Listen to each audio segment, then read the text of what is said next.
Notre secours est dans le nom du Seigneur. Bien-aimés, nous allons avoir 9 jours merveilleux où nous allons célébrer la gloire de notre Dieu. Nous allons voir ses œuvres. J'aime voir les œuvres du Seigneur, vous aussi sans doute, n'est-ce pas? Amen. Et où nous allons écouter sa parole, qu'elle soit vraiment au milieu de nous, comme dit l'apôtre Paul dans 1 Corinthiens 2,5, une démonstration d'Esprit Saint et de puissance. Amen. L'apôtre dit, et il le dit à juste titre, pour que notre foi ne repose pas sur la sagesse des hommes, mais sur la puissance de Dieu. Amen. Bien-aimés, nous allons parler de l'expérience charismatique, de l'exercice des charismes pendant 9 jours. Je me suis dit, pour une ville comme la nôtre, de plus en plus gagnée par l'œuvre du Saint-Esprit, il nous fallait, je crois, il nous faut être bien au courant des mœurs divines pour pouvoir nous mouvoir lorsqu'il se meut, agir selon sa volonté et faire ce que Dieu veut et de la manière la plus juste qui soit. Nous sommes en territoire païen, je vous le dis souvent et c'est vrai, et nous pouvons avoir des confusions entre des pratiques païennes et les pratiques charismatiques. On peut confondre par exemple la prophétie avec la divination. Donc à un moment il faut tirer au clair ce genre de choses. Et je ne crois pas qu'il n'y ait jamais eu de mémoire d'homme ici dans ce pays, que l'on ait fait un cycle complet absolument entier sur justement l'expérience charismatique et la pratique des charismes. Nous allons donc les étudier.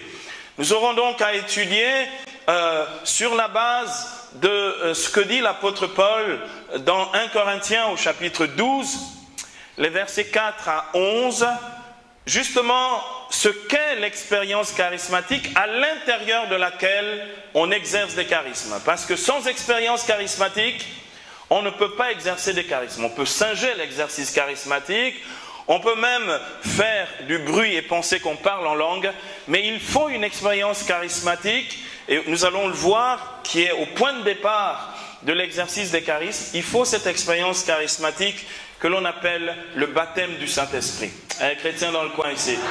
Donc nous allons partir du commencement, voir justement à partir des Écritures ce que le Seigneur enseigne clairement dans le Nouveau Testament sur cette vie charismatique et l'exercice des charismes. Donc après ce moment, puisque nous ne sommes pas des purs théoriciens des choses de Dieu, tout ce que nous entendrons chaque soir sera ce que nous expérimenterons avant de quitter ce lieu. Il y a des chrétiens dans le coin. Il faut beaucoup d'expérience pour pouvoir s'approcher de Dieu. La théorie peut même nous en éloigner. Donc nous allons expérimenter Dieu et demander que le Saint-Esprit lui-même puisse faire en nous ce que lui seul est capable de faire, parce que nous le confessons dans le credo comme le Seigneur qui donne la vie. Amen. Alors, qu'est-ce que la vie charismatique? C'est notre première thématique de ce soir. Commençons par une question claire et précise pour essayer, plus qu'essayer, j'aime pas beaucoup ce verbe, pour que nous puissions justement parvenir à une réponse claire sur ce qu'est justement, sur ce qu'est précisément la vie charismatique. Bien-aimé, l'apôtre Paul dit dans l'Épître aux Romains, au chapitre 8, les versets 16 à 17, l'apôtre Paul dit ceci: l'Esprit lui-même rend témoignage dans notre esprit, ou atteste à notre esprit que nous sommes enfants de Dieu. Verset 17, enfants, donc héritiers de Dieu et co-héritiers du Christ. L'apôtre Paul dit que vous et moi, nous avons la vie de Dieu en nous, dans toute sa richesse, et cette vie en nous est un héritage. Nous pouvons l'ignorer, nous pouvons le connaître, et Dieu veut nous le faire connaître. Cet héritage spirituel que nous partageons avec Jésus, notre grand frère, puisque la Bible déclare dans Romains, au chapitre 8, toujours verset 29, que Jésus-Christ est l'aîné d'une multitude de frères, donc nous sommes co-héritiers de Jésus. Donc le même héritage, l'héritage que Jésus a reçu du Père, comme fils unique, plein de grâce et de vérité. D'accord ? Le même héritage de Jésus, c'est cet héritage qui nous est accordé. Lorsque la Bible dit que nous sommes co-héritiers du Christ, ça veut dire, bien-aimés, la vie de Jésus, la sainteté de Jésus, le ministère de Jésus, la parole de Jésus, les miracles de Jésus, la mort de Jésus, la résurrection de Jésus dans laquelle nous avons été plongés grâce au baptême, sont notre propre héritage, notre propre vie. Il y a des chrétiens dans le coin ici. Nous sommes héritiers de Dieu. Donc ça veut dire que comme héritiers, nous avons des choses aussi en propre.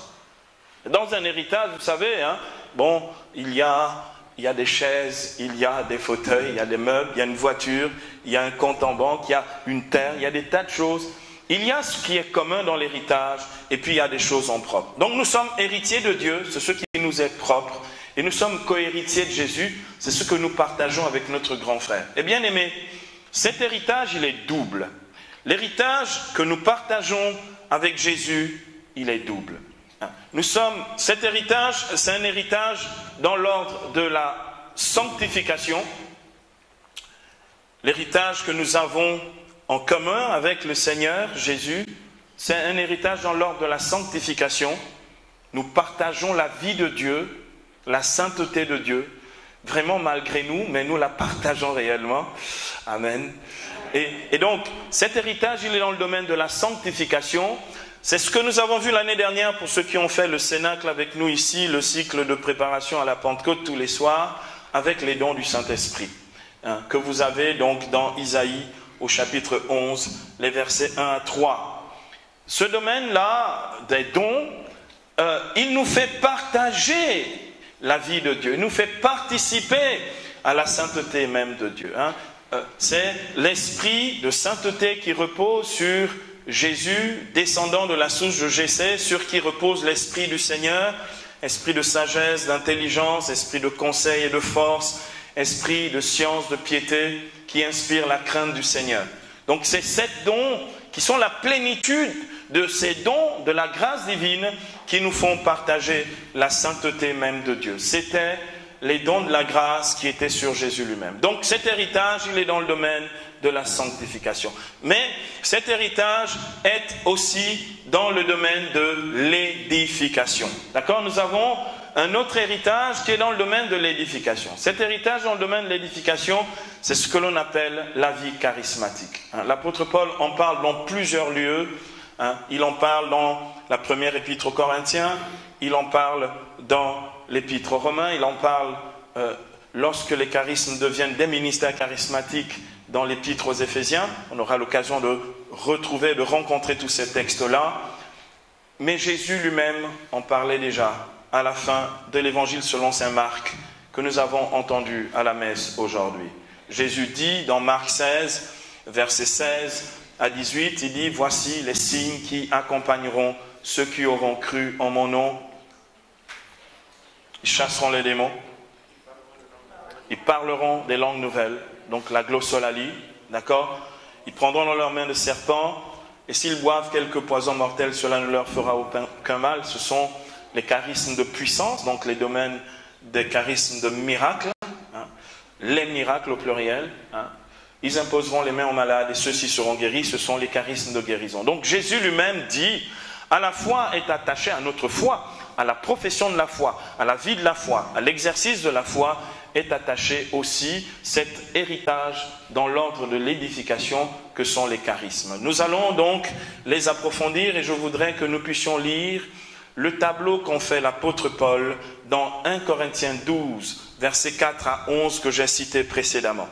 L'apôtre Paul dit ceci, il y a certes diversité de dons spirituels, mais c'est le même esprit. Diversité de ministères, mais c'est le même Seigneur. Diversité d'opérations, mais c'est le même Dieu qui opère tout en tous. À chacun, la manifestation de l'Esprit est donnée en vue du bien commun. Certaines traductions disent en vue du bien de tous. C'est pareil. Alors, c'est un discours de sagesse qui est donné par l'Esprit. À tel autre, un discours de science selon le même esprit. À un autre, la foi dans le même esprit. À tel autre, les dons de guérison dans l'unique esprit.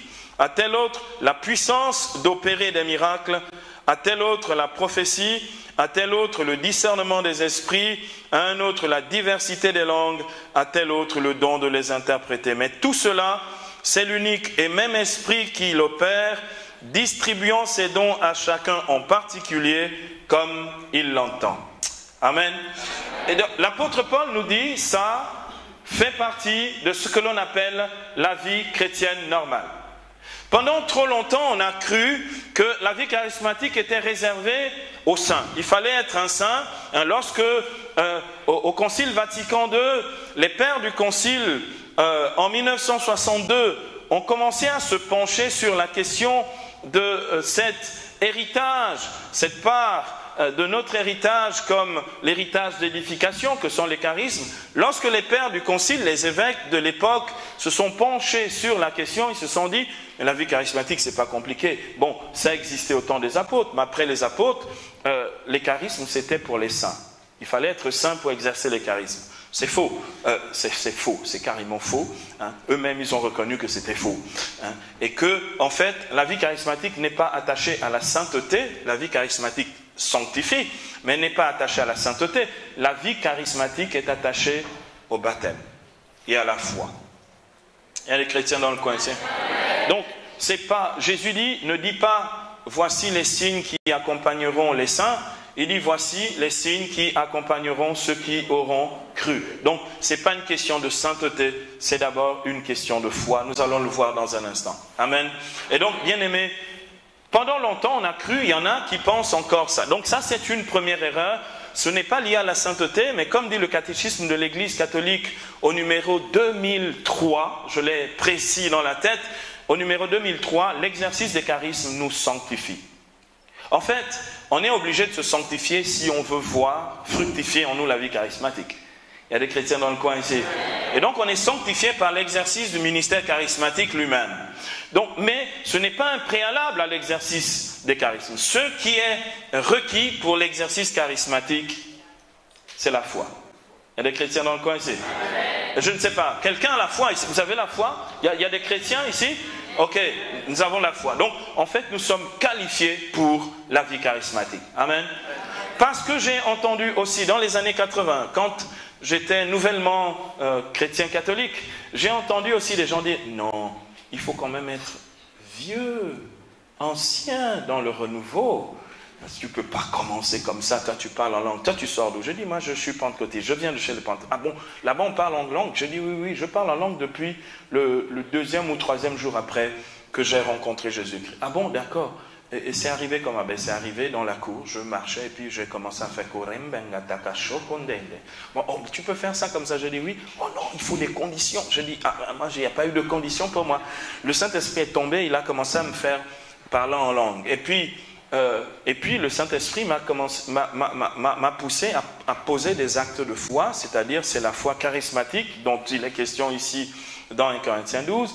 Toutes les fois que je posais un acte de foi, par exemple, je dis, le Seigneur me mettait dans le cœur que si j'ouvrais la bouche et je parlais à quelqu'un, la personne allait se convertir. J'ouvrais la bouche et la personne se convertissait.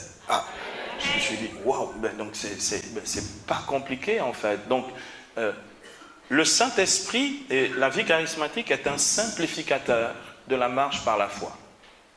Les chrétiens dans le coin? Nous aimons quand c'est compliqué, mais Dieu veut que ce soit simple pour nous. Pourquoi? Parce que le Saint-Esprit est appelé dans la tradition catholique Pater Pauperum. Il est le Père des pauvres. Et vous savez, comme dit Luc 4, 18, la bonne nouvelle est annoncée aux pauvres. Ces choses-là viennent à nous parce que nous avons un cœur de pauvre, c'est-à-dire des hommes absolument disponibles et disposés pour que s'accomplissent en nous les merveilles de Dieu. Amen. Bien-aimés, donc, une autre erreur, c'est de croire qu'il faut être chrétien depuis longtemps, il faut avoir fait tous les diplômes du renouveau charismatique. Ça n'a strictement rien à voir. Amen. On va le voir dans un instant, nous en aurons une démonstration biblique. Donc, ce préalable pour dire que la vie charismatique fait partie de la vie chrétienne normale. Dans mon introduction générale, il faudrait que je sois plus complet en disant la chose suivante. Dans les missions du Saint-Esprit, il y a deux types de missions du Saint-Esprit. La tradition catholique, donc la foi catholique, nous enseigne qu'il y a deux types de missions du Saint-Esprit. Vous avez ce que l'on appelle des missions invisibles du Saint-Esprit. Ces missions invisibles sont du domaine de ce que j'ai appelé l'héritage pour la sanctification. D'accord? Ces missions invisibles, c'est ce que l'on appelle les dons du Saint-Esprit et les vertus théologales. Les dons du Saint-Esprit et les vertus théologales. Notez-le simplement, vous approfondirez. C'est dans le catéchisme de l'Église catholique, vous pouvez trouver ça.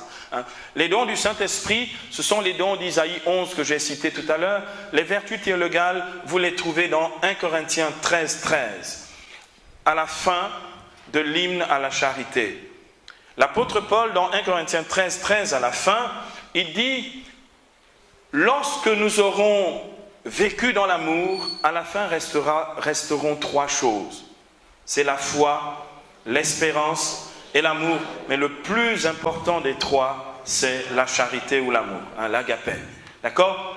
Qui est ce qu'on appelle la forma virtutes, la forme des vertus. C'est elle qui donne l'éclat à toutes les vertus. Donc, les vertus théologales de la foi, l'espérance et la charité. Et les dons du Saint-Esprit que j'ai cités tout à l'heure, sagesse, intelligence, science, conseil, force, crainte, piété, tous ces dons-là ont un but, c'est de nous faire grandir dans la sainteté de Dieu. Amen. Donc, ça, c'est ce que l'on appelle les missions invisibles du Saint-Esprit. Et il y a, dit saint Thomas d'Aquin, docteur commun de l'Église, il y a ce qu'on appelle aussi les missions visibles du Saint-Esprit, ce que j'appelle l'héritage d'édification. L'héritage pour l'édification. Il y en a de deux sortes, comme les dons et les vertus théologales. Il y en a de deux sortes.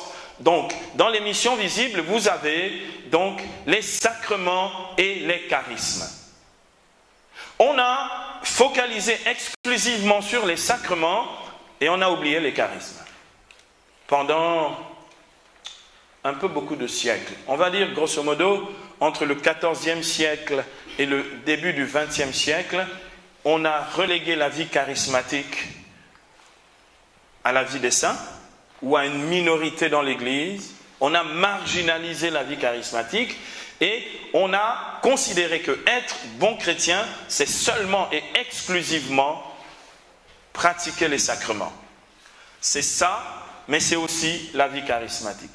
Voilà pourquoi, bien-aimés, l'Église catholique nous enseigne ceci. C'est le pape Jean-Paul II qui le rappelait, que l'Église, dans sa réalité, la réalité de l'Église, quand on dit qu'est-ce que l'Église, l'Église est sacramentelle et charismatique. Amen.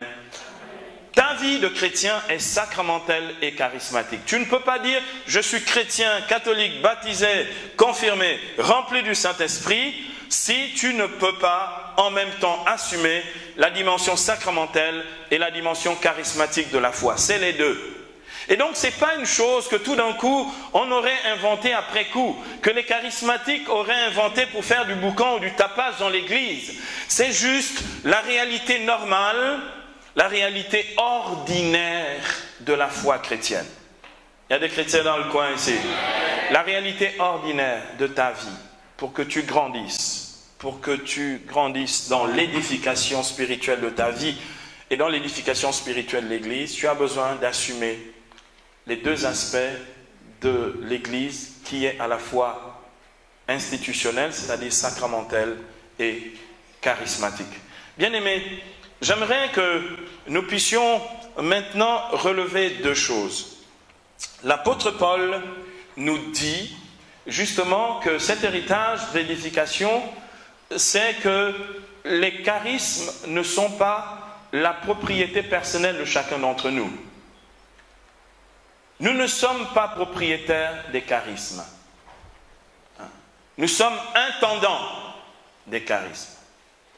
C'est l'apôtre Pierre qui le dit dans 1 Pierre au chapitre 4, verset 10. Comme de bons intendants de la grâce ou de la charisme, donc de la vie, de la grâce, la vie charismatique, mettez-vous au service les uns des autres.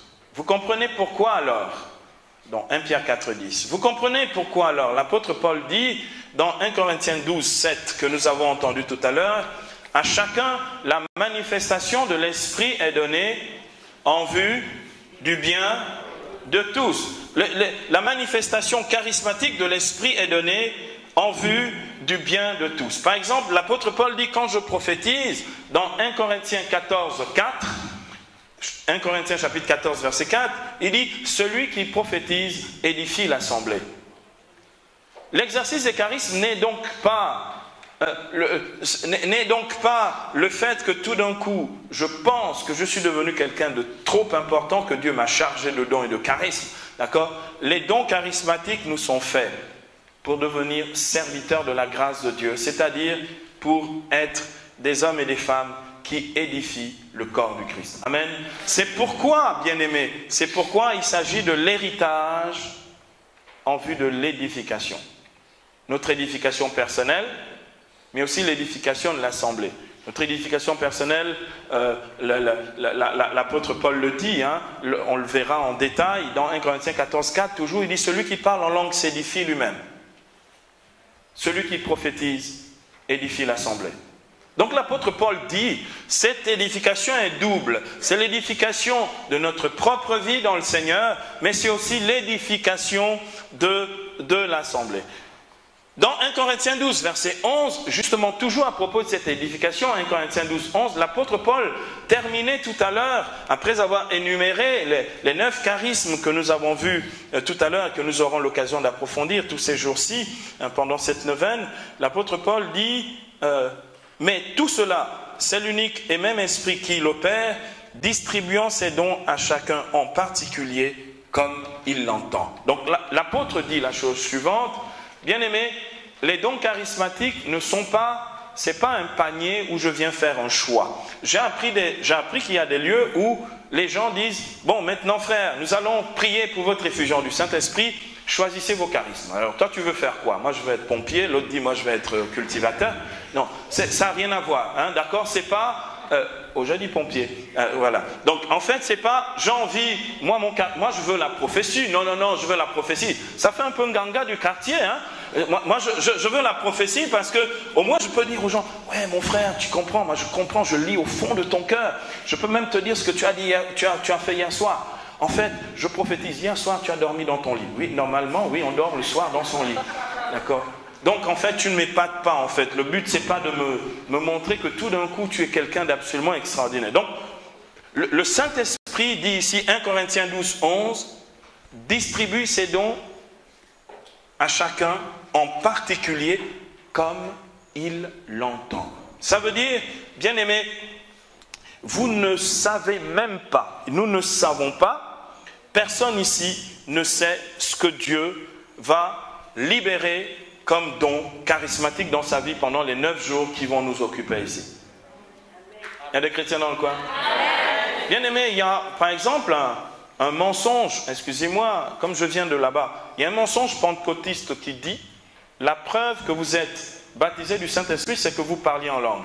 Si tu ne parles pas en langue, de toute façon, tu ne peux pas exercer la prophétie, tu ne peux pas avoir le discernement des esprits, et compagnie, et compagnie.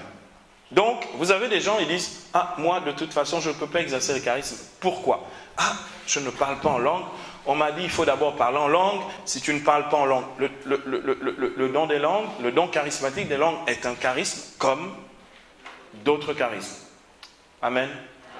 Alors, bien aimés, nous allons donc à présent approfondir, si vous voulez, cette question, qu'est-ce que la vie charismatique? 3 réponses nous aident à comprendre ce qu'est la vie charismatique pour ensuite passer à l'exercice des charismes. Alors, qu'est-ce que la vie charismatique?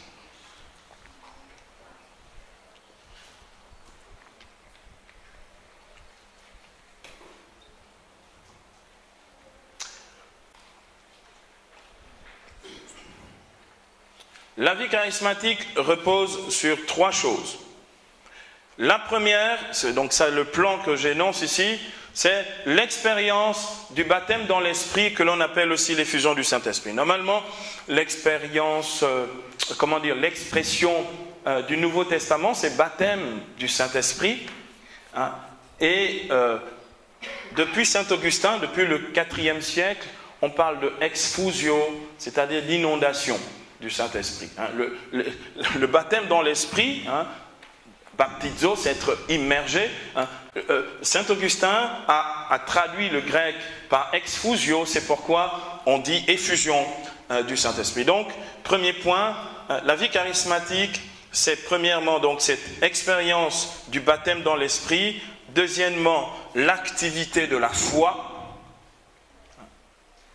Avant même d'exercer un quelconque charisme, ce qui fait la vie charismatique, c'est l'exercice de la foi. Et c'est à ce point-là, dans un instant, que beaucoup d'entre nous vont se rendre compte. En fait, ils sont charismatiques depuis longtemps, mais ils se disent, comme ils ne prophétisent pas dans les assemblées et ne sont pas devant, sur le podium, ils ne sont pas vraiment charismatiques.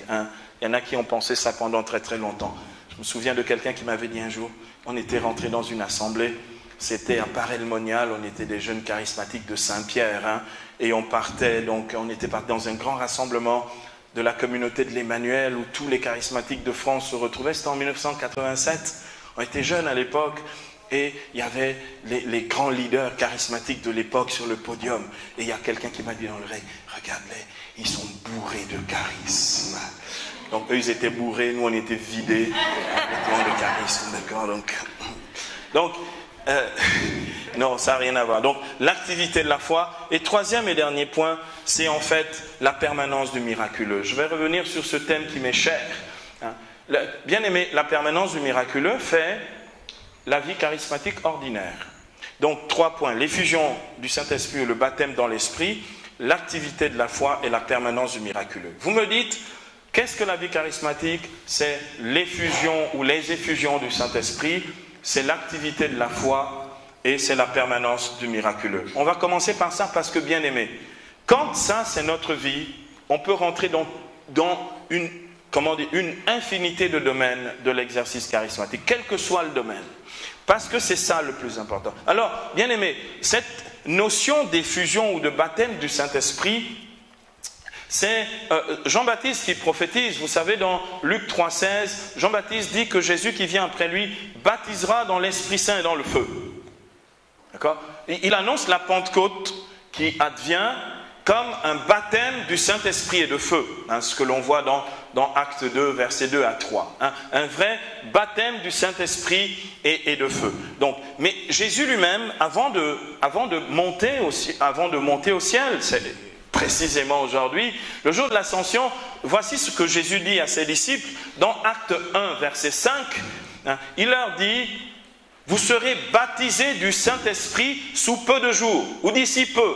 Vous serez baptisés du Saint-Esprit. Donc, Jésus parle de l'expérience du Saint-Esprit ou de la survenue du Saint-Esprit comme un baptême du Saint-Esprit. Ça veut dire quoi, bien aimé? Ce n'est pas juste un toucher du Saint-Esprit, ce n'est pas juste un léger frisson, un peu de chair de poule par le Saint-Esprit. Il s'agit d'un baptême, c'est-à-dire d'une immersion, pour que notre vie soit une vie dans l'Esprit.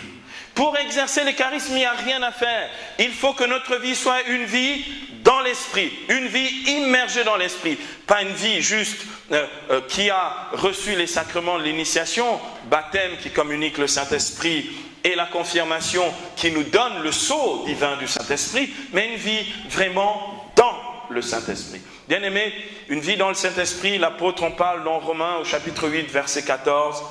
C'est tous ceux qui sont guidés par l'Esprit de Dieu, ceux-là sont fils de Dieu. La vie dans l'Esprit, c'est être guidé par le Saint-Esprit. Pour être guidé par le Saint-Esprit, il faut vivre en lui. Bien aimé, je vais juste expliquer ça rapidement parce qu'il faut à chaque fois expliquer, réexpliquer ça. Vous pouvez vivre toute votre vie chrétienne sans vous laisser guider par le Saint-Esprit. En fait, vous ne faites aucun mal, vous ne buvez pas, vous ne volez pas, vous ne tuez pas, parce que c'est ce qu'on dit. Mon Père, je ne fais rien de mal. Je ne bois pas, je ne vole pas, je ne tue pas. D'accord? Donc, ok. Vous pouvez vivre une vie chrétienne de pratique pendant une vie entière. Vous venez tous les dimanches à la messe, vous faites fidèlement votre carême, vous faites tout bien. Mais vous êtes seulement un pratiquant. Un homme irréprochable, sans souci, mais vous êtes juste un pratiquant. Par exemple, ça s'expliquera pour des choses aussi simples. Pour prier, tu diras, ah, moi je ne peux pas prier, il faut que j'aille demander la prière à d'autres. Parce que il te manque une expérience du Saint-Esprit qui fasse que lorsque tu pries avec autorité, avec foi, tu vois Dieu se manifester. Mais tu dis, non, moi je suis juste un pratiquant, ce sont les autres qui prieront pour moi. Donc tu viens voir ton curé quand tu as un problème, des choses que tu peux régler toi-même chez toi, tu te dis non, non, ce n'est pas à ma portée. Et du coup tu dis, il y a les prêtres qui vont faire, mais moi je ne suis qu'un simple fidèle. Vous avez déjà entendu cette expression-là? Parce qu'il y en a quelques-uns qui font, et puis les autres subissent. Ils subissent tout, hein, même la prière. Ils subissent même les miracles. Oh, j'ai rien demandé. Pourquoi Dieu fait des miracles? Mais parce que Dieu est un bon Dieu. Alléluia. Et donc, bien aimé, ce que je veux dire, c'est que vivre dans l'esprit, c'est ne plus se contenter seulement d'être des pratiquants. Pratiquer la religion. Bien faire tout ce qu'on a à faire. Parce que ça risque de faire quoi? Ça risque de ramener notre vie chrétienne simplement à une pratique de la morale chrétienne. C'est bien, il faut pratiquer la morale. Mais l'Église catholique nous enseigne que la morale chrétienne, c'est la vie dans l'esprit. Pour vivre moralement la vie chrétienne, il faut vivre dans l'esprit. Ce que dit Galates 5, 25. Puisque l'esprit est votre vie, que l'esprit vous fasse aussi agir. La vie morale chrétienne, c'est la vie dans l'esprit. C'est ce qu'enseigne le catéchisme de l'Église catholique. Donc, je ne peux pas dire que je suis juste un pratiquant ou que je vive la foi simplement par pur devoir. Bien-aimé, j'ai besoin que ma vie soit saisie, immergée et guidée par le Saint-Esprit. Et ça, bien-aimé, si je ne fais pas l'expérience de l'effusion du Saint-Esprit, je dirais même mieux, si je ne fais pas des expériences continues de l'effusion du Saint-Esprit, il y a des moments où je suis dedans, des moments où je sors. Quand je suis dans l'épreuve, la souffrance et la maladie, j'ai un peu tendance à sortir du Saint-Esprit et de la vie dans l'Esprit. Pourquoi? Parce que je cherche des solutions humaines. Quand, à un moment, je commence à vivre, je ne sais pas moi, trop de persécutions, de tentations et d'épreuves, j'ai envie de chercher des solutions humaines. Alors que si je vis dans l'esprit, mes solutions sont dans l'esprit. Je n'ai pas entendu amen en fait. Donc bien aimés, nous avons besoin de réaliser que nous ne pouvons pas avoir la vie dans l'esprit qu'une fois par semaine lorsque nous venons dans notre assemblée charismatique. Quand je dors, je vais vous raconter une petite histoire. En 2003, le Seigneur m'avait fait faire une nouvelle expérience de l'effusion du Saint-Esprit. Une expérience vraiment puissante et glorieuse de l'effusion du Saint-Esprit. Et ça se manifestait de la façon suivante. C'était donc une expérience corporelle, physique, de cette survenue du Saint-Esprit. Au début, je me souviens, je priais et tout d'un coup, je ne sentais plus mes jambes. À un moment, j'avais l'impression que mes jambes étaient coupées. J'étais tellement saisi par le Saint-Esprit, je ne sentais plus les jambes, donc je ne pouvais plus tenir debout. Je me suis retrouvé couché par terre. J'ai commencé comme ça. Je dis, bon, jusque-là, si c'est couché par terre, je vais récupérer la sieste que je n'ai pas faite l'après-midi. Donc, je reste couché par terre. Oh, il y en a qui commencent par le repos dans l'esprit et qui finissent en roupillant. Hein. Donc, je commence comme ça, couché par terre. Et puis, tout d'un coup, je sens un rafraîchissement du Saint-Esprit qui commence à venir. J'ai tout d'un coup le devant glacé et le derrière complètement en feu. Je dis, mais attends, mais comment est-ce que je peux avoir le chaud et le froid en même temps? Le Saint-Esprit faisait le glacé en haut et faisait la chaleur derrière. Donc, je me retourne. Le dos devient glacé et le ventre réchauffe. Donc, quelle que soit la face. Donc, le Saint-Esprit était froid en haut et il était chaud en bas. Donc, je me suis dit, mais attends, il se passe quoi? Et puis, tout d'un coup, je commence à voir mes jambes qui commencent à bouger toutes seules. Je dis, oh, j'ai des problèmes de tension nerveuse. Touk, touk, touk. Les jambes qui commencent à bouger toutes seules. Le Saint-Esprit a commencé à envahir complètement mon corps et mon corps était secoué par la puissance de Dieu. Il y en a qui se sont dit, là vraiment, c'est un Africain, il doit avoir le vampire ou un truc comme ça qui est en train de... J'étais secoué par le Saint-Esprit, bien aimé, un truc incroyable. Et donc j'ai commencé à être secoué. Et puis, il y a des gens qui ont voulu s'amuser à venir prier pour moi. Dans ces cas, tu viens au secours du frère qui est vraiment en danger. Hein? Donc, les gens commençaient à venir.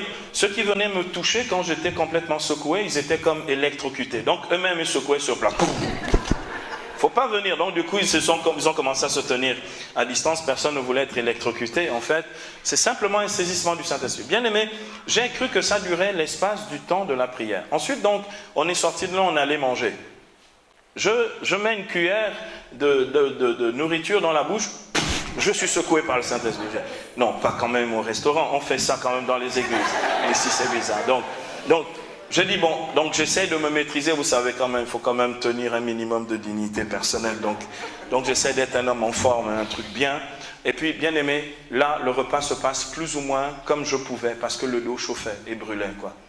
Un jeune ami qui dit, mais dis donc, tu es un radiateur, pourquoi quand on est à côté de toi, ça chauffe et ça brûle? En fait, le dos brûlait derrière. Donc je contrôlais les spasmes, donc les secousses du Saint-Esprit. Donc, je rentre ce soir là dans ma chambre, dans mon lit. Je dormais dans un bungalow. Hein. Je dors dans mon lit et là, j'avais mis le pyjama et tout. Hein, donc tout va très bien se passer. Je m'allonge dans mon lit, le dos chauffe et tout ceci est froid. Donc le même phénomène. Et dans mon lit, je n'ai rien demandé à personne. On n'était plus avec les louanges et les cantiques. Les orteils commencent à faire toc, toc. Vous savez, le tic nerveux des orteils. Et puis là, je suis secoué dans le lit, tout, pendant un bon moment. Le Saint-Esprit jouait à me familiariser à sa présence. Et il m'apprenait à pouvoir me laisser complètement envahir et saisir par sa présence. Je suis juste en train de décrire les phénomènes qui vont vous arriver. Donc, bien aimé, je suis un homme honnête. Parce que la Bible déclare dans Joël au chapitre 3, et c'est ça l'effusion du Saint-Esprit. Joël, pourquoi il ne fallait pas? D'accord, excusez-moi. Ou bien, vous voulez l'effusion du Saint-Esprit, non?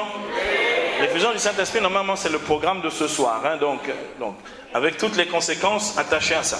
La Bible dit dans Joël, au chapitre 3, verset 1, « Dans les derniers temps, dit Dieu, je répandrai de mon esprit sur toute chair. » Écoutez bien, vous entendez? Il n'a pas dit dans le cœur, dans l'âme ou dans la partie spirituelle de l'âme, d'accord?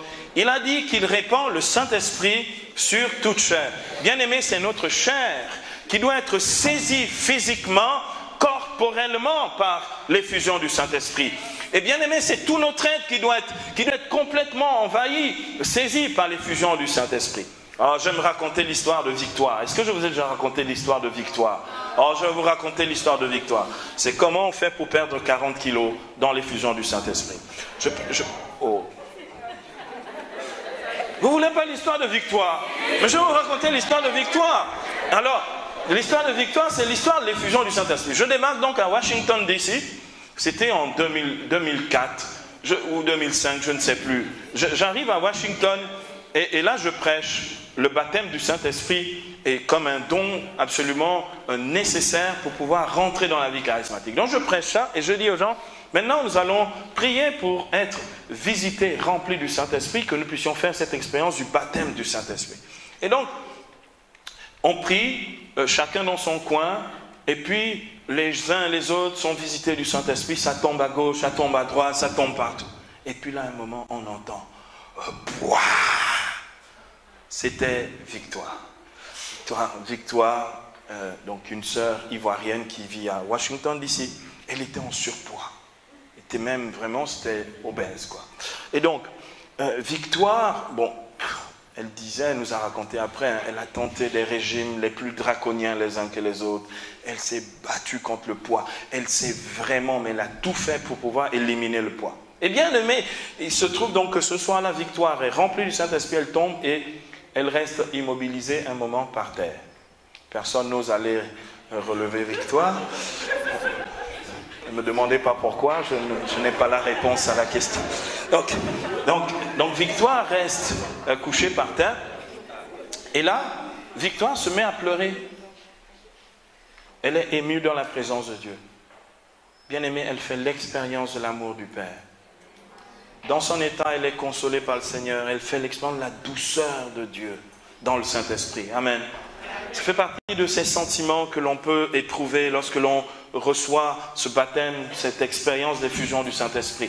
Et bien aimé, à ce moment-là, Victoire pleure et puis ça nous touchait le cœur, quoi, de la voir pleurer comme ça. On était tous très touchés par ça. Et donc Victoire, à un moment, se relève, donc elle reste assise, donc du coup, il faut aider Victoire. Donc, 3 frères sont venus, lui ont donné un coup de main. Le séminaire continue. Je repars en France. 1 an après, je reviens à Washington, D.C.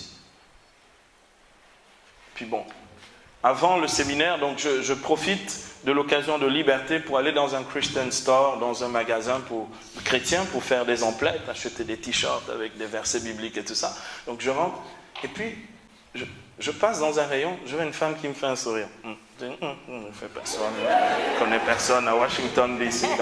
Donc une femme me fait un sourire. Donc je traverse d'abord, je dépasse la dame qui me fait le sourire. Elle m'avait reconnu. Bon, je ne savais pas que c'était Victoire. Je ne pouvais pas reconnaître Victoire, parce que Victoire avait changé, 40 kilos.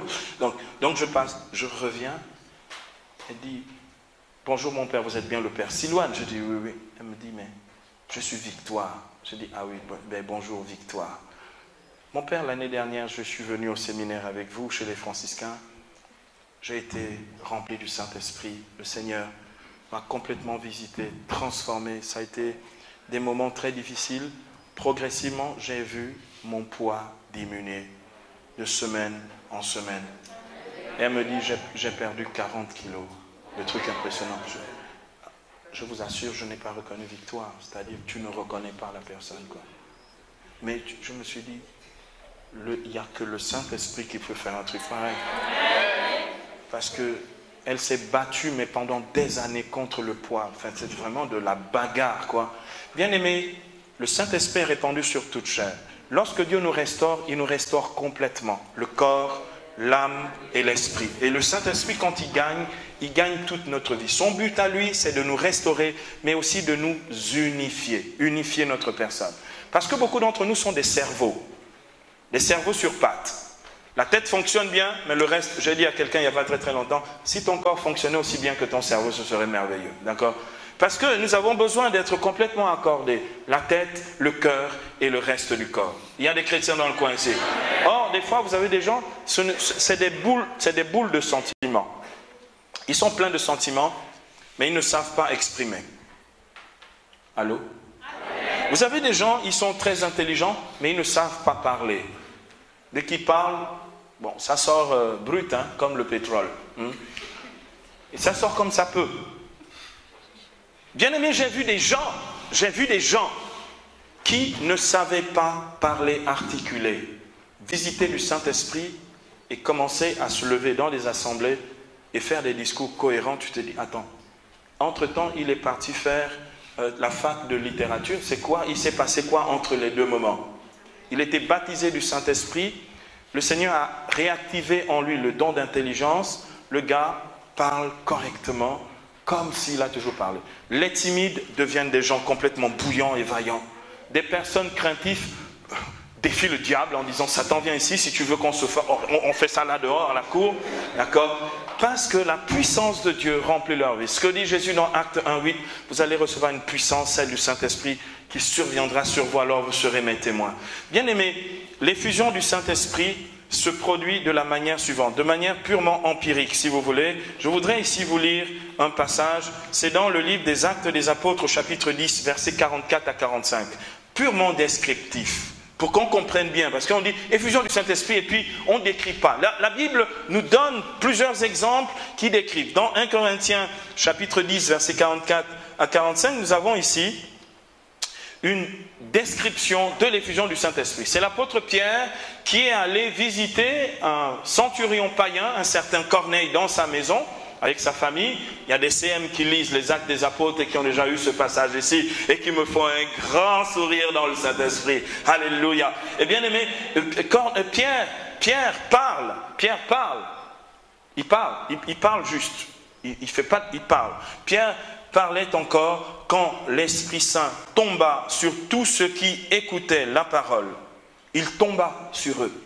Il parle. Le Saint-Esprit tombe sur ceux qui écoutaient la parole et tous les croyants circoncis, donc les Juifs qui étaient venus avec Pierre, furent stupéfaits de voir que le don du Saint-Esprit avait été répandu aussi sur les païens. Ils les entendaient en effet parler en langue et magnifier Dieu. Verset 46, est-ce que vous pouvez, donc on peut aller jusqu'au verset 46, d'accord? Ils les entendaient parler en langue et magnifier Dieu. Ces gens-là ne sont pas encore baptisés, c'est des païens, d'accord? Parce que par la suite, le verset 47, l'apôtre Pierre dit, alors Pierre déclara, peut-on refuser l'eau du baptême à ceux qui ont reçu l'Esprit Saint aussi bien que nous? C'est des païens. Ils sont baptisés du Saint-Esprit. Ils se mettent à parler en langue. Vous vous rendez compte? Ils sont païens. Baptisés du Saint-Esprit, ils commencent à exercer les charismes. Allô? Bien-aimé, je suis en train de dire la chose suivante. C'est que quand je fais l'expérience du baptême du Saint-Esprit, le Saint-Esprit libère ces dons charismatiques dans ma vie. Donc, pour moi, plus important encore que de dire, c'est quoi mon charisme en fait? Je fais quoi moi? Finalement, les autres ont tout pris à la dernière feuille du Saint-Esprit. Je reviens l'année prochaine pour choisir pour moi.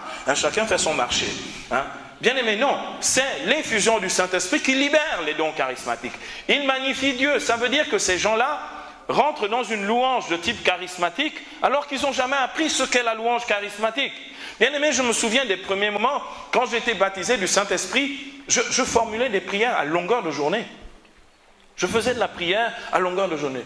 Oh Seigneur, vraiment, gloire à ton nom pour ceci. Dès que quelque chose m'arrivait, gloire à toi Seigneur pour tes merveilles.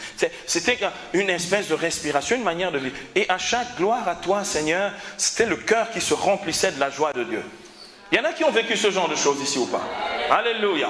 Bien aimé, j'aimerais que nous puissions réaliser que ce qui libère les dons charismatiques dans notre vie, ce n'est pas le fait de suivre un séminaire sur la vie dans l'esprit. Allô? Au terme duquel on nous délivre le diplôme avec le charisme attaché. Normalement, c'est l'expérience du baptême du Saint-Esprit. Il y a des chrétiens dans le coin ici. Oh, bien aimé, allez, juste pour faire la transition. Un jour, j'étais dans une boîte de nuit, pas pour danser tout de suite quand on dit boîte de nuit. J'étais en évangélisation dans une boîte de nuit. À l'époque, je portais un très très grand habit de religieux. Donc je rentre dans la boîte de nuit, les gens me regardent et me toisent. Ils se moquent. C'était du côté de Naples, dans un petit quartier de Naples. Naples en italien, ça chauffe, ça bouge bien. Donc je rentre dans la boîte de nuit. Et là, bien aimé, j'attends, je surveille les mouvements du DJ. Donc j'attends que le DJ diminue le volume pour passer à la transition. Et avant qu'il ne soit passé à l'autre disque, je suis déjà debout sur la table parce que c'est de là où on me voit dans toute la boîte de nuit. Donc je monte sur une table et là en langue italienne, je prêche la parole de Dieu dans la puissance de l'Esprit. Donc je fais l'appel avant que le DJ n'enclenche le disque suivant et les gens viennent devant. Nous sommes dans la boîte de nuit. Donc les gens s'avancent. Et là, je dis, répétez après moi, Santo Spirito cade su di noi. Saint-Esprit tombe sur nous. Les moitiés bourrés, les demi-bourrés, et puis ceux qui font juste par mimétisme, d'accord? Saint-Esprit tombe sur nous, cade su di noi. Il répète ça, et je vois les gens qui commencent à se casser la gueule, les uns après les autres, être visités du Saint-Esprit. Je fais une prière, j'invoque le sang de Jésus, je coupe les liens, l'esclavage avec l'alcool, la débauche, la drogue et tout ça. Et puis, les gens qui étaient venus avec moi s'occupent après individuellement de chaque cas, parce qu'il faut traiter le cas de chacun individuellement. Bon. Et bien aimé, après ça, il y a un jeune homme qui vient et il me dit en langue italienne, il dit non, ton truc là c'est n'importe quoi, c'est du pipeau. Il me dit c'est du pipeau. Je dis petit gars, viens. On est allé s'asseoir dans un coin, il y avait la musique qui a repris, machin, et on est allé dans un coin. Je dis c'est du pipeau. Tu sais que l'amour de Dieu est en train de descendre sur toi. Il a commencé à dire, qu'est-ce qui m'arrive? Qu'est-ce qui m'arrive? Il faisait le canard. Qu'est-ce qui m'arrive? Qu'est-ce qui m'arrive? D'accord? J'ai dit, c'est du pipeau. C'est du pipeau. Il était baptisé du Saint-Esprit. Bien aimé, ce premier point est très important pour nous. Deuxièmement, l'activité de la foi. Faites pas trop le malin parce que de temps en temps, il faut aussi le canard. J'ai même vu des gens faire la toupie sur place. Bien aimé, je voudrais que vous compreniez la chose suivante. L'effusion du Saint-Esprit nous fait vivre dans l'Esprit. Et dans l'Esprit, notre foi n'est plus seulement une foi théologale. Vous savez, les 3 vertus théologales que j'ai citées tout à l'heure, de 1 Corinthiens 13, la première de ces vertus, c'est la foi. C'est la dimension objective de la foi, c'est le credo. Je crois en un seul Dieu, le Père Tout-Puissant, créateur du ciel et de la terre. La foi n'est plus seulement théologale. La foi est aussi charismatique. Bien aimé, le jour où quelques-uns ici ont été baptisés du Saint-Esprit, ils ont eu des audaces incroyables dans la prière. Là, tu ne forces pas. Tu dis, Seigneur, oh, bien aimé, je vais vous raconter une petite... Oh, je vais vous raconter plein d'histoires pendant ces 9 jours, mais je vais vous raconter une petite histoire. Un jour, je prêche sur l'activité de la foi dans un petit coin de brousse là-bas, à La Fortelle, à la communauté des béatitudes de La Fortelle, où je vivais en région parisienne. Et je dis, bien aimé, si nous activons notre foi ce soir, nous pouvons tout obtenir de Dieu. Mais pour ça, avant tout, il faut que nos prières soient des prières précises. Des prières précises.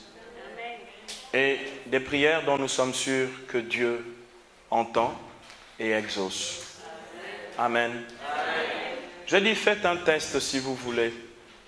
Puis il y a une dame qui dit, oh Seigneur, ce type-là, il dit beaucoup de choses, moi je veux vérifier. Le type c'est moi, hein. D'accord, il veut les vérifier. Donc, elle dit, Seigneur, moi j'ai besoin d'une voiture. Seigneur, mais tu sais que j'aime la couleur rouge, non? Je ne veux pas une grande, une longue, je veux une petite voiture, mais couleur rouge. 15 jours après, quelqu'un lui proposait une voiture, une petite couleur rouge. Mais on a eu un problème, c'est que la dame en question n'avait pas de permis. Donc c'est compliqué de rouler la voiture. Donc elle a dit, elle a fait emmener avec un de ses cousins ou frères la voiture aux béatitudes en disant, chez nous à La Fortelle, donc on a une petite voiture, couleur rouge, demandée par la dame. Elle exerçait juste la foi pour vérifier en fait que la foi, ça fonctionne. Ça roule comme une voiture. Et bien aimé, Dieu peut te donner une voiture même sans permis. Parce que beaucoup ici disent, ah, mais il y en a beaucoup qui disent, hein, quand je serai riche, j'aurai une belle maison. Il y en a qui disent comme ça. Ou bien, quand j'aurai beaucoup d'argent, je me marierai. Il y en a d'autres qui disent ça. Ou bien, où les voix que j'entends ne sont pas les vraies voix que j'entends. D'accord. Ou bien, quand je serai grand, bon, ici un peu tout le monde, je serai sapeur-pompier. Donc, non, bien aimé, si vous voulez, Dieu n'attend pas quoi que ce soit pour bénir ou enrichir notre vie. Dieu ne bénit pas nos vies avec conditions. Dieu ne met aucune condition à la bénédiction dans nos vies. J'aimerais qu'on comprenne ça. L'activité de la foi, c'est, bien aimé, la chose suivante. J'exerce la foi parce que je rentre dans mon héritage. Je ne demande pas à Dieu ce que je n'ai pas. Ce que j'ai, je l'ai de Dieu. Jésus prie le Père dans Jean 17, verset 10, en disant au Père, Père, tout ce qui est à toi est à moi, et tout ce qui est à moi, les chrétiens ne disent pas beaucoup ça, hein. Ils disent, Seigneur, tout ce qui est à toi est à moi, mais tout ce qui est à moi, surtout ne touche pas. Mes dîmes, mes offrandes, tout ça, ça c'est à moi. Hein. Bien aimé, non. Quand je suis héritier, tout ce que j'ai, je l'ai reçu du Père. Donc en fait, qu'est-ce que je n'ai reçu de lui? Donc je peux dire, Père, tout ce qui est à moi est à toi. Il y a des chrétiens dans le coin ici. Eh bien aimé, si vous voulez grandir dans les dons de Dieu, chaque soir, remettez à Dieu ses dons. Allô? Sinon, vous serez trop encombré, non pas par les dons, mais par vous-même, par vos préoccupations. Comment je fais mon don là? Je fais comment demain pour chanter, pour exercer le ministère? Des soucis absolument inutiles. Nous sommes héritiers. Bien aimé, le Père du Fils aîné de la parabole de l'enfant prodigue, dans Luc 15, verset 31, dit, « Mon fils, tout ce qui est à moi est à toi. » Quand je sais ça, je suis sûr que toutes les prières, et ça, il n'y a que la vie charismatique qui peut m'emmener à cette conviction de foi. Je suis sûr que tout ce que je demande au Père, il me le donne. Allô? Ou bien il ne donne plus? Il paraît que c'est un temps de crise en ce moment au Gabon, donc il ne donne plus, puisqu'on ne donne plus, et la crise est aussi spirituelle. Ou bien, il donne et donne encore. Amen. Bien aimé, écoutez, l'apôtre Paul dans 1 Thessaloniciens, chapitre 1er, verset 3, parle de la vie de la foi comme étant une activité de la foi. Il se souvient que chez les Thessaloniciens, leur foi n'était pas une foi passive, n'était pas une foi magique ou superstitieuse. Des gens qui disent, oh, peut-être que Dieu va faire. Bon, et puis le pire du pire. Bon, Dieu voit, non? Qu'il fasse. Mais il fait quoi? Mais il voit. Mais oui, on est 7 milliards, donc il voit. Tout le monde. Je vous conseille ce livre, La 4e dimension de Yonggi Cho, d'accord? Parce que Yonggi Cho, pendant très longtemps, disait, Seigneur, tu vois, j'ai besoin d'une bicyclette, j'ai besoin d'une table, hein? J'ai besoin d'un fauteuil. Il prie, des mois passent, il dit, oh, le fauteuil ne vient pas, la bicyclette, il n'y a pas la bicyclette, la table, il n'y a pas la table. Et puis un jour, le Saint-Esprit lui dit, mais il y a plein de bicyclettes dans le monde. Les Japonais ont pour eux, les Coréens ont pour eux, les Américains ont pour eux. Hein? Les tables, il y en a de toutes les couleurs, toutes les qualités. Tu peux prendre une table en acajou, tu peux prendre une table en machin, en okume. Bon, c'est moi qui dis en okume, c'est pas écrit dedans, c'est moi qui ajoute. Ou bien, les chaises, tu peux avoir toutes sortes de chaises. Il dit, Seigneur, oh, j'avais complètement oublié qu'il fallait être précis. Donc il dit au Seigneur, Seigneur, je veux une bicyclette modèle américain avec les freins. Vous savez, dans ce temps-là, il venait de commencer un ministère. Et il dit, Seigneur, je veux une table en acajou. Acajou, bois dur. C'était un jeune missionnaire, il n'avait rien, il voulait donc des trucs solides. Il dit, juste pour le plaisir, pour le fun, quoi. Il dit, Seigneur, je veux une chaise avec les roues. Comme ça, je peux faire une chaise avec les roues. Et donc, bien aimé, le Seigneur, 15 jours après, il avait sa bicyclette Made in America, d'accord, USA, donc voilà, il avait sa table, devinez, en quel bois? En acajou. Et il avait son fauteuil avec des roues, avec des roulettes. Bien aimé, la foi, l'activité de la foi, c'est cette chose-là. Mais l'activité de la foi déclenche des manifestations charismatiques. C'est ce dont parle Jésus dans Jean 14, verset 12. Lorsqu'il dit ceci, Jean 14, 12. Jésus dit, Amen, Amen, celui qui croit en moi. Celui qui croit en moi. Il ne dit pas celui qui a fait des études ou celui qui est dans le renouveau depuis 30 ans. Il dit celui qui croit en moi. Si tu commences ce soir, si ta foi n'est pas passive mais active ce soir, tu crois ce que tu demandes et tu demandes des choses claires et précises dans le nom de Jésus. Il dit celui qui croit en moi fera lui aussi les œuvres que je fais.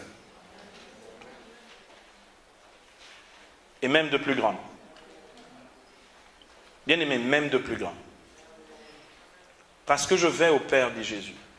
Et tout ce que vous demanderez au Père en mon nom, je le ferai. Verset 13. Pour que le Père soit glorifié dans le Fils. L'activité de la foi dans la prière, ce verset 13 nous dit, tout ce que vous demanderez au Père en mon nom, je le ferai. Bien aimé, le Seigneur nous fait la garantie quand même que ça peut changer dans notre vie. Bien aimé, quand je regarde concrètement ce soir, notre manière d'exercer la foi, de pratiquer la foi, elle n'est pas vraiment active, elle est trop passive. Elle est de temps en temps active. Dans une assemblée comme ça, ça monte très très vite. Vous pouvez obtenir tous les miracles que vous voulez. Mais seul dans sa chambre, ça se dégonfle. Et de temps en temps, bon, ça revient un peu. La rage vient quand je dis, mais maintenant ça fait 3 semaines, Seigneur, que j'ai prié. Là, tout d'un coup, on est enragé. D'accord? Seigneur, Seigneur, hein, pourquoi tu me laisses tomber? Non, moi, si j'étais vous, je ne prierais plus comme ça. Seigneur, ce que je t'ai demandé, je crois que tu me l'as donné. Et j'ai prié dans le nom de Jésus. Parce qu'il nous exauce, notre Amen est en lui. Bien aimé, l'activité de la foi est attachée à l'exercice charismatique. Je citais au début Marc chapitre 16. Je reviens sur ces fondamentaux, mais c'est essentiel. Marc 16, les versets 16 à 18. Hein? Lorsqu'il dit, et c'est l'activité de la foi, voici les signes qui accompagneront ceux qui auront cru. Pour que je fasse ces signes-là, il faut que je croie. Voici les signes qui accompagneront ceux qui auront cru en mon nom. Ils chasseront les démons, ils parleront des langues nouvelles, prendront dans leurs mains des serpents. Même s'ils boivent quelques poisons mortels, cela ne leur fera aucun mal. Ils imposeront les mains aux malades et ceux-ci seront guéris. La liste de Jésus n'est pas exhaustive. Jésus enseigne que l'activité de la foi libère aussi les manifestations charismatiques. Ça veut dire, bien aimé, la vie charismatique, c'est premièrement l'effusion du Saint-Esprit. Deuxièmement, l'activité de la foi. Bien aimé, dans nos assemblées charismatiques, qu'il y ait des grands charismatiques ou de petits charismatiques, qu'il y ait des gens qui ont des ministères de miracles ou de guérison ou qu'il n'y en ait pas, s'il y a l'activité de la foi, Dieu agit puissamment et manifeste des signes charismatiques. Bien aimé, le plus important dans nos assemblées, c'est ça qui manque. Et c'est vraiment essentiel et fondamental. Ce qui manque dans nos assemblées, c'est l'activité de la foi. C'est-à-dire, il ne suffit pas pour moi d'entendre la parole. Il faut que j'adhère à la parole, que je me l'approprie et que je permette aux œuvres de la parole de passer réellement dans ma vie. Ce que dit Jésus dans Luc 4, 21, c'est aujourd'hui que cette parole de l'Écriture s'accomplit pour vous qui l'entendez. Il n'y a que l'activité de la foi qui peut faire en sorte que la parole que j'ai entendue devienne un miracle de Dieu dans ma vie. Parce que je dis ça, c'est pour moi. Ça, ça me concerne. Ça, j'adhère. Ça, je prends. Ça, je veux que ça puisse venir dans ma vie. Ça a été proclamé pour moi. Alléluia. La Bible dit dans Romains 1, 16 que l'évangile est puissance de Dieu pour le salut de tout homme qui croit. Puissance de Dieu pour quiconque croit. C'est parce que je crois que ces choses-là se font. Bien aimé, je vous dis une chose peut-être surprenante. Toutes les fois que je prends un micro et que je vais parler de la part de Dieu, pendant longtemps, au début, les 2 premières années, j'avais très peur parce que je me disais, oh, ça va marcher ou ça ne va pas marcher? Les gens vont croire ou ne vont pas croire. D'accord? Et si on me rejette, et Dieu sait si on m'a jeté déjà dans certaines églises. D'accord? Bien aimé, toutes les fois que je prends un micro pour parler, je me souviens de la première fois où j'ai parlé de Dieu. J'étais converti seulement depuis quelques heures. Le matin, j'avais lu l'évangile de Matthieu. En fait, ma première Bible, c'était 3 chapitres de Matthieu, le chapitre 5, 6 et 7, ce qu'on appelle le sermon sur la montagne. Je m'étais converti la veille, un samedi soir. Le dimanche matin, j'ai lu le sermon sur la montagne. À midi, j'étais prêcheur au réfectoire de l'Escape, à Ovendo. Avec fruit. Mon ami Landry en face commence à pleurer dans le réfectoire, en face de nous, en plein repas. Les gens, les amis qui étaient là sont visités du Saint-Esprit. Tout le soir, tous les gars de la table là étaient au groupe de prière de l'Escape là-bas. Vous vous rendez compte? Moi-même, je n'étais même pas encore allé au groupe de prière. J'avais déjà gagné ceux qui le soir même allaient aller au groupe de prière. Bien aimé, l'activité de la foi, c'est une fois que tu t'attaches à la parole, tu crois dans sa puissance. Dieu agit. Par exemple, ce soir, moi, quand je viens dans l'assemblée comme ça, je suis détendu parce que je vois déjà les miracles qui auront lieu ce soir. Je sais que Dieu va agir. Je sais que nos corps vont être carbonisés, chauffés, réchauffés et bien brûlés ce soir, par exemple. Ça ne me pose pas un problème. Quelques-uns vont avoir le double face, le froid devant et le chaud derrière. Mais ce n'est pas grave. D'accord? Bien aimé, Dieu veut que notre foi soit une foi active.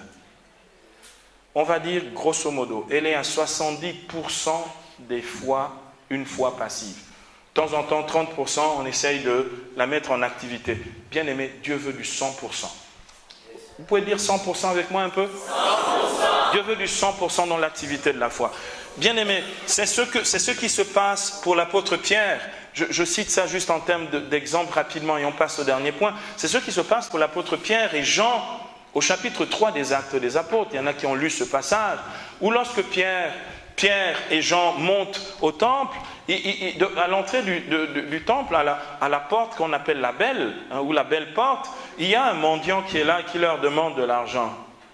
Pierre vient de vivre l'expérience de Pentecôte.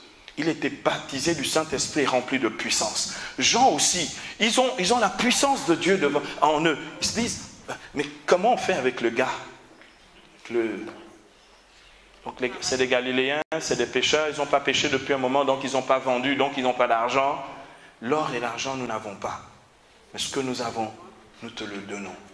Au nom de Jésus-Christ de Nazareth, lève-toi et marche. Bien-aimé, à partir de ce moment, c'est l'activité de la foi, ils prennent la main du paralytique et le relèvent. Et le gars se met à marcher. Alléluia. Bien-aimé, je vais vous dire une chose. Tu ne peux pas improviser la chose là. J'ai vu un groupe de jeunes un jour qui se sont acharnés un soir contre un gars, là, un petit qui était dans son fauteuil roulant. Lève-toi, lève-toi, au nom de Jésus, lève-toi, lève-toi, lève-toi, lève-toi. Le petit s'est levé et un os s'est cassé de l'autre pied. Donc je leur ai dit, ah petit, moi, je ne vous ai pas envoyé, hein. Donc j'ai enlevé le corps. J'ai dit, c'est pas moi qui vous ai dit de faire. Ils ont dit, oh, tu nous as dit l'activité de la foi. J'ai dit, ah, c'est bien l'activité de la foi, mais l'activité de la foi se fait par ce que l'on appelle une motion charismatique de foi. Je ne peux pas juste avoir envie de lever un paralytique. Il faut que Dieu me pousse à lever un paralytique.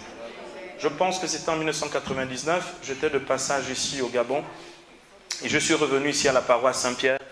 Je priais un soir ici, dans la grande église. Je pense que c'est 99 ou 90, je ne sais plus. 90. Je suis vieux, donc je ne sais plus. Donc il y a dans les années 90, d'accord? Et puis, il y avait une sœur ici, sur le côté gauche, une sœur infirme qui ne marchait pas, qui était là, devant nous. J'avais prêché sur la foi parce que j'aime beaucoup prêcher sur l'activité de la foi et la puissance et l'autorité de la foi. Et là, je vois cette sœur, je prie d'abord Dieu dans mon cœur. Je dis, Seigneur, si seulement tu faisais genre qu'elle bondisse toute seule, c'est bien, non? Mais maintenant, si tu fais bondir toute seule, c'est bon aussi? Le Saint-Esprit me dit, tu vas lui dire de se lever. Donc je garde d'abord la chose pendant un moment. Je continue à faire mon truc. Et je continue à annoncer. Je dis la foi, tout ça, je parle de toutes les tactiques dans l'activité de la foi. Et là, le Saint-Esprit me dit, tu sais, là c'est cuit, c'est le bon moment, elle peut se lever et elle va marcher. La motion était tellement forte que je n'ai pas eu le temps de réfléchir pour dire, je fais ou je ne fais pas. Je dis, il y a une sœur qui va marcher maintenant ici devant nous. Donc j'annonce d'abord l'affaire. Donc on est sûr que si ça ne marche pas, on est au courant qu'il avait dit le truc. Donc je dis, il y a une sœur qui va maintenant marcher ici au nom de Jésus-Christ, parce que je citais justement Acte 3. Je dis, ma sœur, comment tu t'appelles? M'a dit son prénom. Je dis, au nom de Jésus-Christ de Nazareth, tu te lèves maintenant, prends ma main, lève-toi. Elle s'est levée. Elle a commencé à marcher tout doucement. Ici, elle est partie de là, elle est rentrée dans l'allée centrale. Et là, elle nous a tapé un sprint. En courant. Puis elle est revenue dans l'autre sens en courant. Elle a fait des allées. La prière était perturbée parce que les Gabonais étaient contents, un miracle à Saint-Pierre. Donc aller-retour, tout. Elle a couru pendant. L'assemblée était terminée, hein, parce que la sœur faisait ça faisait longtemps qu'elle faisait le truc. Bien aimé, cette fille,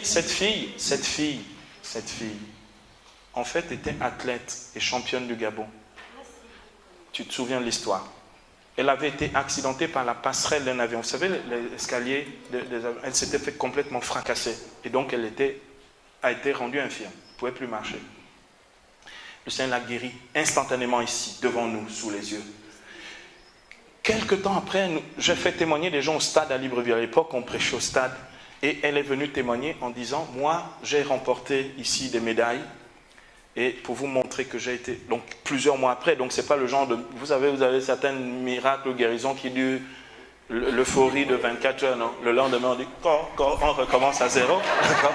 Donc, en fait, elle dit, mais ça faisait des mois, donc on était revenu pour une campagne d'évangélisation ici, à l'époque j'étais en Côte d'Ivoire, hein? Et donc elle dit, pour vous montrer que je suis réellement guéri, elle dit, c'est dans ce stade que je gagnais des médailles. Elle tape un sprint sous les huées, les acclamations, les alléluia et les gloires à Dieu. On acclame le Seigneur. Bien aimé, je vous assure, alors ça c'est l'activité de la foi, au sens brut du terme.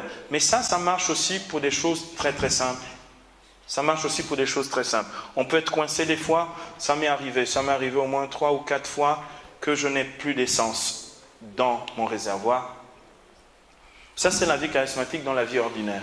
Que j'ai plus d'essence et que je ne peux pas trouver de station-service. Bien aimé, il m'est arrivé d'avoir une stabilité à la jauge qui fait que d'un endroit à l'autre, Dieu me donne. Il y a un moment où c'était chaud ici à Libreville, hein, où il n'y avait plus... tantôt de fois, ce n'est pas le gasoil, l'autre fois, c'est l'essence. Donc, où Dieu, par l'activité de la foi, peut nous donner vraiment le secours de sa grâce pour voir concrètement que notre foi, ça produit du miraculeux. Amen. C'est Jésus qui dit, il dit dans Jean 14, 12 que j'ai cité, vous ferez les ergas que je fais. Erga, le mot en grec, c'est vous ferez les miracles que je fais, et même de plus grands.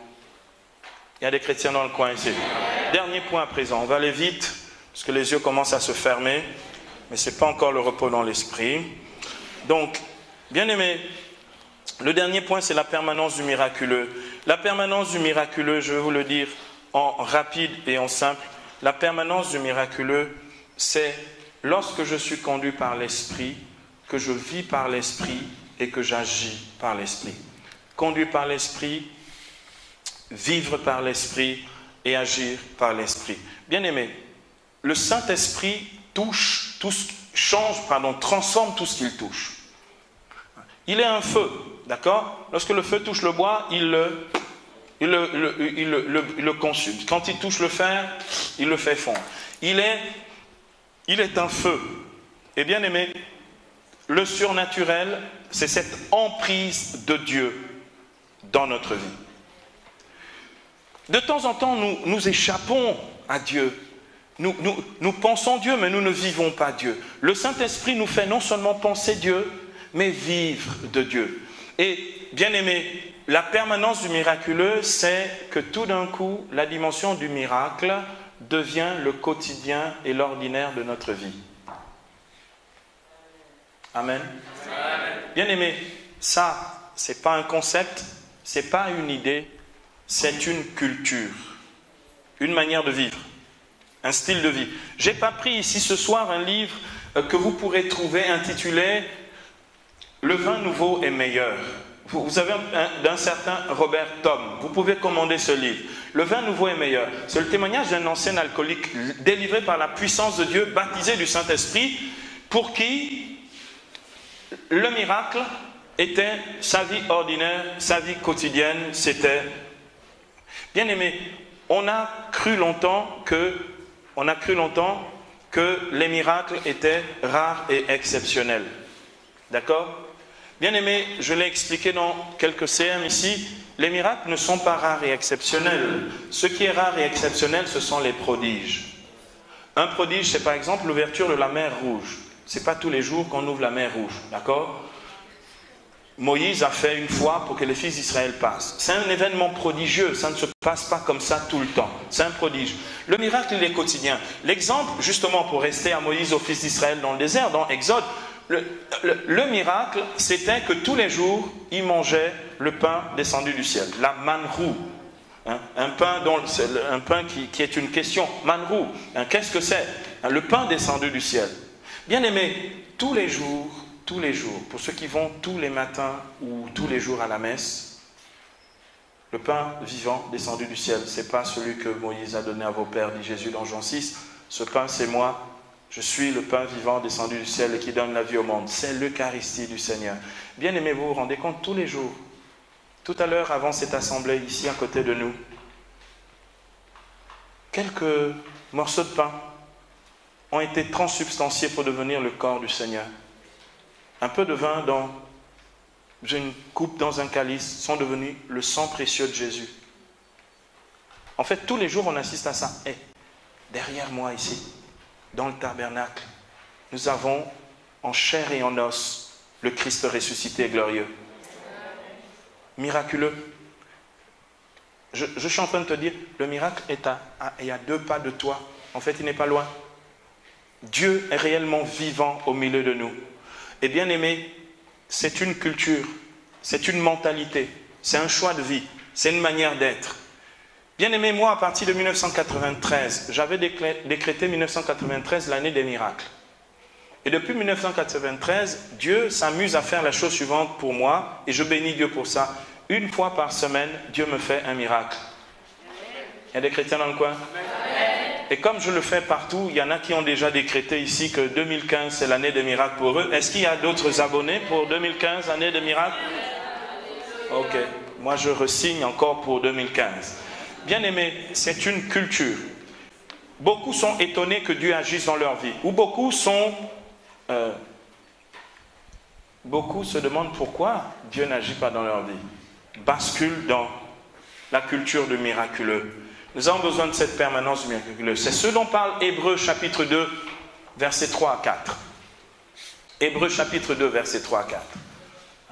L'auteur de la lettre aux Hébreux dit: comment pouvons-nous échapper si nous négligeons pareil salut? Celui-ci a été inauguré par la prédication du Seigneur lui-même, le Seigneur confirmant sa parole par les signes, les prodiges, les miracles et les communications d'Esprit Saint qu'il distribue à son gré.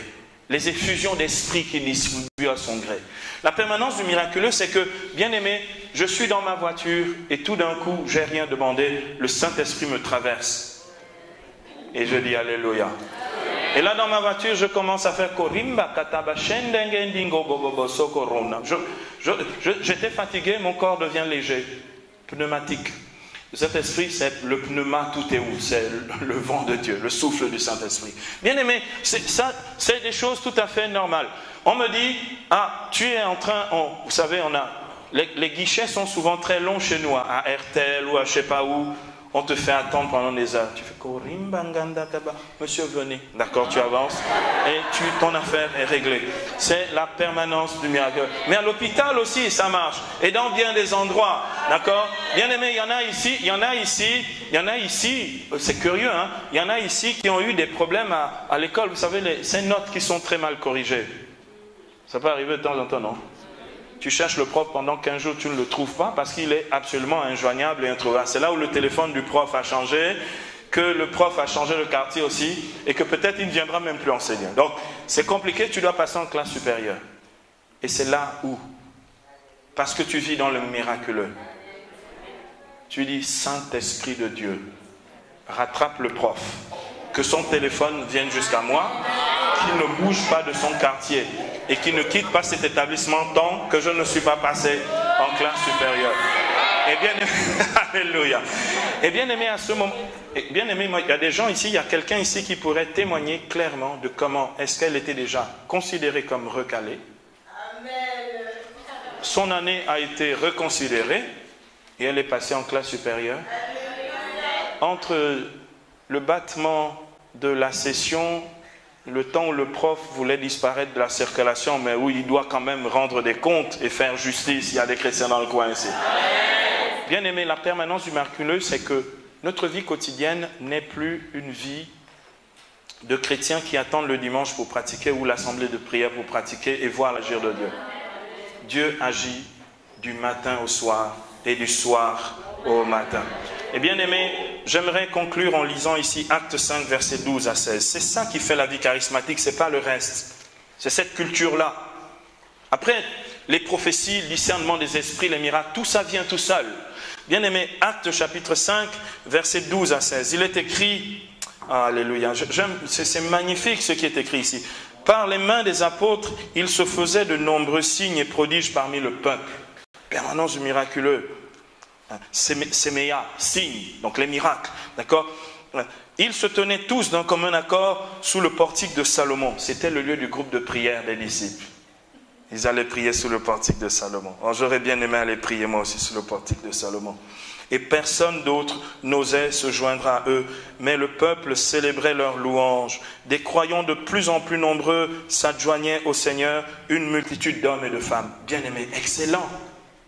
Si notre église est une église charismatique, ils rempliront l'église. Le secret, écoutez, c'est pas sorcier. Nous, on chasse, on détruit les puissances de sorciers. D'accord? C'est pas sorcier. Bien aimé, si on prêche la parole et qu'on voit les signes de la parole dans une église, n'importe quelle paroisse de Libreville, elle se remplit toute seule. C'est pas sorcier. Si on prêche la parole, si on prêche l'évangile du salut, qui, comme dit Marc 16,20, est accompagné de signes et de prodiges. Ils s'en allaient prêcher en tout lieu, le Seigneur agissant avec eux, confirmait la parole par les signes et les prodiges qui l'accompagnent. Nos églises vont se remplir. Ils ne vont pas se remplir de gens qui viennent chauffer les bancs. Ils vont se remplir de convertis, parce qu'ils seront baptisés du Saint-Esprit. Donc, bien-aimés, il est écrit, des croyants de plus en plus nombreux s'adjoignait au Seigneur une foule considérable, à tel point qu'on allait jusqu'à transporter les malades dans les rues et les déposer là, sur des lits, des grabats, afin que tout au moins l'ombre de Pierre à son passage couvrit l'un d'eux. La multitude accourait même des villages. Bien aimé, c'est ça la vie charismatique dans l'Église. La multitude accourait même des villes voisines, de Jérusalem, apportant des malades et des gens possédés par des esprits impurs, et tous étaient guéris. Bien aimé, Dieu veut ça pour nous. Alléluia. On va prier maintenant pour un rafraîchissement. Vous vous souviendrez, bien aimé, que la vie charismatique, c'est l'effusion du Saint-Esprit, c'est l'activité de la foi et c'est la permanence du miraculeux. Amen. Amen. Seigneur Dieu, nous célébrons ta présence. Nous te bénissons parce que tu es glorieux au milieu de nous.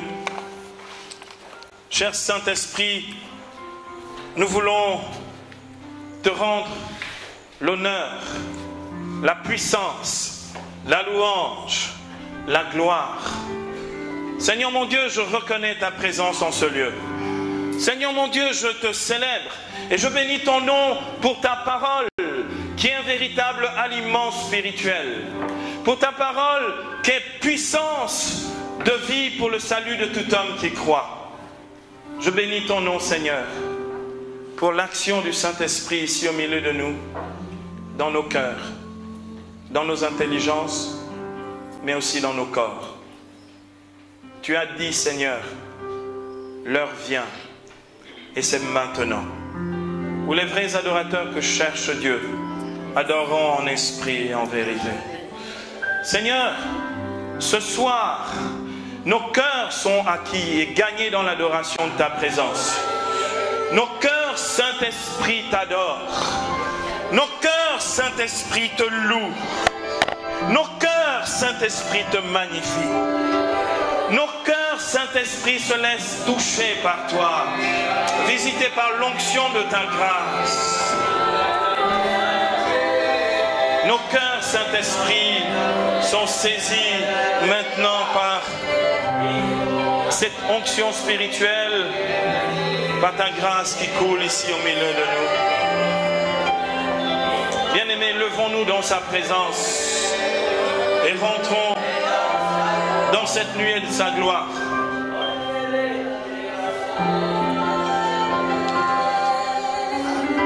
Attends un petit moment, je vais prier un tout petit peu, ensuite je te fais signe.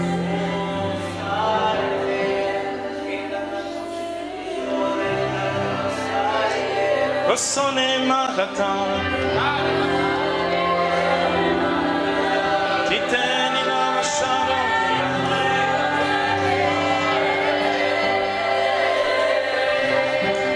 Oh bien-aimé, ouvrez vos mains, mettez-vous à l'aise dans sa présence.